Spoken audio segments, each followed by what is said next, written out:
So doll ఏంటండి, usual గా అయితే ఫస్ట్ టైం చూస్తున్నాను ఈ డాల్. పొడుగ్గా ఉంటది ఒక డాల్, అలాగే స్టిక్కర్స్ కూడా అతికిచ్చినారు దాని మీద.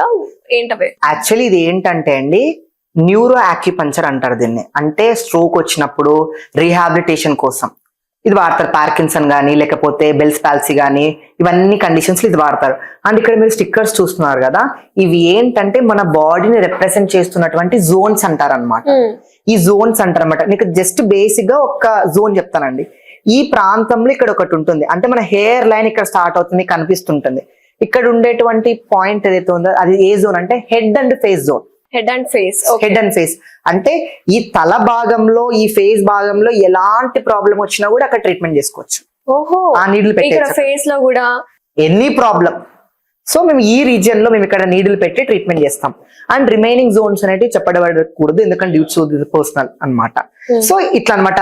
ఇలా ఇక్కడ అన్ని చూస్తే ప్రతి ఆర్గన్, హెడ్ అండ్ ఫేస్ అలా మొత్తం ఉంటాయండి. ఇది ఆక్సిపిటల్ రీజియన్ ఇలా మొత్తం. అండ్ ఇక్కడ ఎందుకు స్టిక్కర్స్ వేసామంటే ఇది మా ప్రాక్టికల్ సెషన్ లో మేము నేర్చుకోవడానికి, ఇంకా అప్డేట్ డైరెక్ట్ గా పేషెంట్స్ పైన కంటే కూడా ఇలా డాల్ పైన నేర్చుకొని తర్వాత పేషెంట్స్ పైన ట్రీట్మెంట్ చేస్తాం.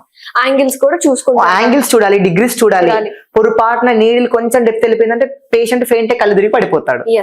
అలా అన్నమాట. ఇప్పుడు స్ట్రోక్స్ కావచ్చు, లేకపోతే బ్రెయిన్ ట్యూమర్స్ వచ్చిన వాళ్ళకి ఆక్యుపంచర్ ఏమైనా రిలీఫ్ కోసం ఏమైనా చేసుకోవచ్చు, వర్క్ అవుతుందండి. అయితే ఫస్ట్ వాళ్ళు న్యూరాలజిస్ట్ డాక్టర్ దగ్గర కన్సల్ట్ అవ్వాలి. వాట్ ఎవర్ తర్వాత వాళ్ళకి పక్షవాతం వచ్చిందా, లేదంటే ఒక చేయి పడిపోవడము, హెమిప్లీజియా, పారాలసిస్ వస్తుంటదండి. ఆ టైంలో వాళ్ళకి ట్రీట్మెంట్ అయిపోయిన తర్వాత, హాస్పిటల్లో ట్రీట్మెంట్ అయిపోయిన తర్వాత మనకు రీహాబిలిటేషన్ అనేది ఉంటుంది ఇంటి దగ్గర. ఆ టైంలో ఈ న్యూరో యాక్యుపంచర్ అనేది సెట్ అవుతుంది. సో కొంతమంది ఏమంటారంటే మేము యాక్యుపంచర్ చేయించామండి, ఏం రిజల్ట్ లేదు అంటారు. సో ఏంటంటే యాక్యుపంచర్ వైద్య విధానాల్లో డిఫరెన్స్ అంటే సెషన్స్ కూడా ఉంటాయేమో కదా, సెషన్స్ కూడా ఉంటాయి, తీసుకోవాలి, సెషన్స్ కూడా ఉంటాయి. అలా చేస్తేనే రిజల్ట్ వస్తుంది. ఏదో జస్ట్ బ్లైండ్ ఇక్కడ ఒక నీడిల్ పెట్టేసి అక్కడ నిలబడి చేస్తే పని చేయదు. పెరాలసిస్ అనేది ఒక న్యూరలాజికల్ డిసార్డర్. ఆ పాయింట్స్ ని యాక్టివేట్ చేయాలి మనం. రైట్ అలా అండి. ఓకే, కమింగ్ టు కొన్ని క్రానిక్ డిసీజ్ గురించి మాట్లాడుకుందాం. మన ఆక్యుపంచర్ లో క్రానిక్ డిసీజెస్ కి ఎటువంటి ట్రీట్మెంట్స్ ఉన్నాయి? కొన్ని ఎగ్జాంపుల్స్ మీరే ఇవ్వండి. చాలా ఉన్నాయండి, చాలా తగ్గించవచ్చు. కానీ దీనికి సపోర్ట్ విత్ ఫంక్షనల్ మెడిసిన్ కావాలి కంపల్సరీగా. యాక్యుపంచర్ తో ఒక్కటే అంటే క్రానిక్ డిసీజెస్ తగ్గించలేము, కానీ ఉపశమనం తీసుకొని రావచ్చు.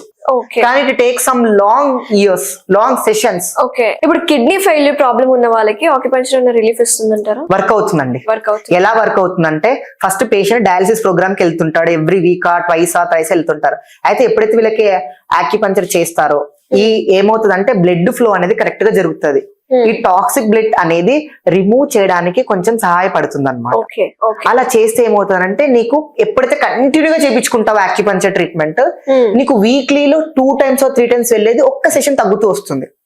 సో అన్ని సెషన్స్ ఎవరు రారు కాబట్టి ఖచ్చితంగా కిడ్నీ ట్రాన్స్ప్లాంటేషన్ చేయించుకుంటారు. స్టమక్ పెయిన్ వస్తుందండి అమ్మాయిలకి, పీరియడ్స్ పెయిన్స్ వస్తాయి, తర్వాత పీరియడ్స్ తర్వాత వచ్చే పెయిన్స్, పీరియడ్స్ కంటే వచ్చే ముందు సిమ్టమ్స్, ఆ పెయిన్ అనేది ఎక్కువ ఉంటుంది, మెన్స్ట్రల్ క్రాంప్స్. ఆ టైంలో మన హ్యాండ్ లో ఏదైనా ప్రెషర్ పాయింట్స్ ప్రెస్ చేసుకునే అవకాశం ఉంటుందా? ఉందండి. ఆ పెట్టిన రీల్ మాకు దాదాపు 85 lakhs వెళ్ళిపోయింది వ్యూస్. ఎక్కడ ప్రెస్ చేయాలి? సుజాక్ పాయింట్ ఆఫ్ వ్యూ లో చెప్తాను నేను.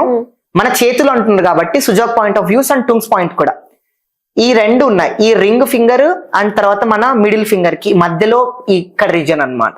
చూడండి, ఈ రీజియన్ లో ప్రెస్ చేయాలి. ఇలా ఈ రీజియన్ లో ప్రెస్ చేయాలి. ఎగ్జాక్ట్ గా మనకి ring finger and middle finger కి మధ్యలో ఇలా ఈ రీజియన్ లో ప్రెస్ చేయండి. చాలా మంచి రిజల్ట్ అనేది వస్తుంది. ఎన్ని టైమ్స్ ప్రెస్ చేయాలి? మీరు ప్రెస్ చేసిన ప్రతిసారి 3 to 5 minutes ప్రెస్ చేయొచ్చు. అండ్ లిమిటేషన్ లేదు, ఎందుకంటే మనం నీడిల్ పెట్టట్లేదు కదా, జస్ట్ ఒక రాపిడ్ ఇస్తున్నాం అంతే. నీకు పీరియడ్ వస్తుంది, ఇంకా స్టార్ట్ అవుతుంది ఒక 1 day లోనో హాఫ్ డే లో అన్నప్పుడే నువ్వు ఆ టైం నుంచి ముందు నుంచి యాక్టివేట్ చేసావు అనుకో, నీకు రిలీఫ్ అనేది కనిపిస్తుంది. అంటే చాలా మంది కూడా కింద కమెంట్ చేస్తారు మాకు వర్క్ ఉంది అని. మైగ్రేన్ హెడేక్ అండి, చాలా మందిని ఇబ్బంది పెడుతూ ఉంటది. ఆ టైంలో చాలా సివియర్ హెడేక్, టాబ్లెట్స్ కూడా వేసుకుంటూ ఉంటారు, పెయిన్ కిల్లర్స్ కూడా. సో ఆ టైంలో ప్రెషర్ పాయింట్స్ ఏమున్నాయంట? సుజాక్ థెరపీ ప్రకారం కాకుండా యాక్యుపంచర్ ప్రకారం చెప్తాను. ఫస్ట్ ఆఫ్ ఆల్, మైగ్రేన్ అనేది న్యూరలాజికల్ కండిషన్, దీనికి న్యూరాలజీ సపోర్ట్ అవసరం. అయితే హ్యాండ్స్ లో LI4 అనే ఒక పాయింట్ ఉందండి. మైగ్రేన్ ట్రిగర్ అయ్యింది, మైగ్రేన్ వచ్చింది అన్నప్పుడు నువ్వు ఇక్కడ ఉండేటువంటి పాయింట్ ను ప్రెస్ చేస్తూ రిలీజ్ చేస్తూ ఉండాలి. 3 to 5 minutes ప్రెస్ చేస్తుండాలి. ఎనీ టైమ్స్ అయినా చెయ్యొచ్చు. అండ్ దాని తర్వాత ఈ పేషెంట్ గానీ క్లయింట్ గానీ డార్క్ రూమ్ లో ఉండడానికి ప్రయత్నించాలండి. లైట్స్ ఎక్కువ చూడకూడదు. థైరాయిడ్ కూడా ట్రీట్మెంట్ ఉందండి. And I have also reduced and controlled thyroid మంచి లెవెల్స్ లో తగ్గించాను. చాలా 3-4 ఇయర్స్ నుంచి వాళ్ళు మెడికేషన్ వాడుతున్నారు. అయితే నేను వాళ్ళకి ఏం చెప్పానంటే మీరు మెడికేషన్ తో పాటు యాక్యుపంక్చర్ ట్రీట్మెంట్ చేయించుకోండి అన్నాను. 3 months లోనే మంచి రిజల్ట్ వచ్చింది. ఓ నైస్. ఇక్కడ ప్రెస్ చేస్తారండి, ఇది ఎందుకు, ఈ పాయింట్ దేనికి సంకేతం అంటే? ఇక్కడ చెప్తానండి. మన ఈ జోన్ ఉంది, ఈ హ్యాండ్ మొత్తం ఉంది, ఇది అబ్జర్వ్ చేయండి. ఇది వచ్చేసి మనకు హెడ్, ఇది హెడ్. అండ్ తర్వాత ఇవి రెండు వచ్చేసి మనకి కాళ్ళు, సుజాక్ ప్రకారంగా చూసుకుంటే ఇవి రెండు వచ్చేసి చేతులు. అండ్ ఇక్కడ ఉండేటువంటి ఆర్గన్స్ ఏ ఉంటాయంటే ఇక్కడ మనకి థైరాయిడ్ కి సంబంధించిన పాయింట్స్ ఉంటాయి. ఇక్కడ ఈ రీజియన్ లో ఈ అరచేతుల్లో ప్రెస్ చేస్తే ఏమవుతుంది అంటే స్ట్రెస్, యాంగ్జైటీ తగ్గుతుంది. PC8 పాయింట్ ఉంటుంది. మీరు నన్ను అడిగారు ఇక్కడ ప్రెస్ చేస్తే ఏమవుతుంది అని, అది సుజాక్ ప్రకారంగా ఉంది, యాక్యుపంక్చర్ ప్రకారంగా అయితే లేదు. మెరిడియన్ పాయింట్ అయితే ఇక్కడ మాత్రమే ఇక్కడ ఉంటుంది, PC8 అంటారు. ఎగ్జాక్ట్ గా అరచేతిలో ఇలా మధ్యలో ప్రెస్ చేశారనుకోండి, ఇక్కడ PC8 పాయింట్ ఉంటుంది. ఈ పాయింట్ ఎందుకు పనిచేస్తుందంటే అధికమైన స్ట్రెస్, అధికమైన ఒత్తిడి, ఆలోచనలు, భయాందోళన ఉన్నప్పుడు ఈ పాయింట్ ని ప్రెస్ చేయాలండి. అండ్ ఇది ఇంకొక టెక్నిక్ కూడా ఉంది, కొంతమంది ఇలా కొడుతుంటారు ఈ మధ్య కాలంలో. అది ఏంటంటే రూట్ చక్ర అనేది యాక్టివేట్ అవుతుంది, మూలాధార చక్ర అనేది యాక్టివేట్ అవుతుంది. నేను చెప్పాను ఆ స్ట్రెస్ కానీ, ఆలోచనలు కానీ, భయాలు కానీ మన శాస్త్రాల ప్రకారంగా చూసుకుంటే రూట్ చక్ర అనేది ఎందుకు పనిచేస్తుంది అంటే మనలో భయాలు, ఆలోచనలు సరిగ్గా లేకపోయినప్పుడు ఈ చక్ర అనేది యాక్టివేట్ లో సరిగ్గా లేకపోయినప్పుడు ఇంబ్యాలెన్స్ గా ఉంటుంది. ఇలా అంటూ ఉంటారు, ఇది దేనికండి? కొంతమంది ఏం చెప్తారంటే ఇలా అంటే జుట్టు పెరిగిపోతుంది, ఆ హెయిర్ ఫాల్ తగ్గుతుంది, ఇలా అంటే మీకు ఆరోగ్యంగా ఉంటది అని చెప్తారు.